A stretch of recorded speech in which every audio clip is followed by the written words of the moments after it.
నా పేరు కరుణ, effort NGO Khammam. ముఖ్యంగా ఏంటంటే దీంట్లో న్యూట్రిషన్, ఐఎంఆర్ ఎంఎంఆర్ తగ్గించాలి. అసలు నిజంగా ఒక కుటుంబంలో ఆరోగ్యంగా ఉంటే ఆరోగ్యమే మహాభాగ్యం. ఆ భాగ్యం అందరూ పొందాలి. సో మనం చేయాల్సింది ఏంటంటే మేడం గారు చెప్పినట్టు అంగన్వాడీ సెంటర్లు ఇచ్చే న్యూట్రిషన్ ఫుడ్ అందరికీ అందుతుందా లేదా, అంతే ఫుడ్ అందరూ తీసుకెళ్తున్నారా, అసలు తింటున్నారా, ఇవి కూడా చూడగలిగితే మనం ముఖ్యంగా అసలు మన మహిళలకు సంబంధించిన అబ్బాయే పుట్టని అమ్మాయే పుట్టని ముందు తల్లి ఆరోగ్యంగా ఉండాలి. తల్లి ఆరోగ్యంగా ఉండాలంటే మనం ఈ మాతృ మరణాలు కానీ శిశు మరణాలను కానీ నెలలోపు పుట్టిన పిల్లలు నియోనేటల్ కేర్ మీద చాలా ఎక్కువ శ్రద్ధ తీసుకున్నప్పుడైతే ఇలాంటివన్నీ కూడా మనం అరికట్టవచ్చు అని చెప్పేసి మేడం స్టడీ చేయడం జరిగింది.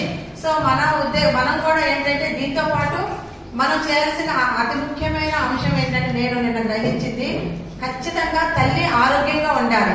ఎప్పుడైతే తల్లి ఆరోగ్యంగా ఉంటుందో ఆ కుటుంబంలో ఉన్న వాళ్ళందరూ కూడా ఆరోగ్యంగా ఉంటారని చెప్పేసి నేను తెలియజేస్తూ నాకు అవకాశం ఇచ్చిన సార్కి మరొకసారి ధన్యవాదాలు. Thank you.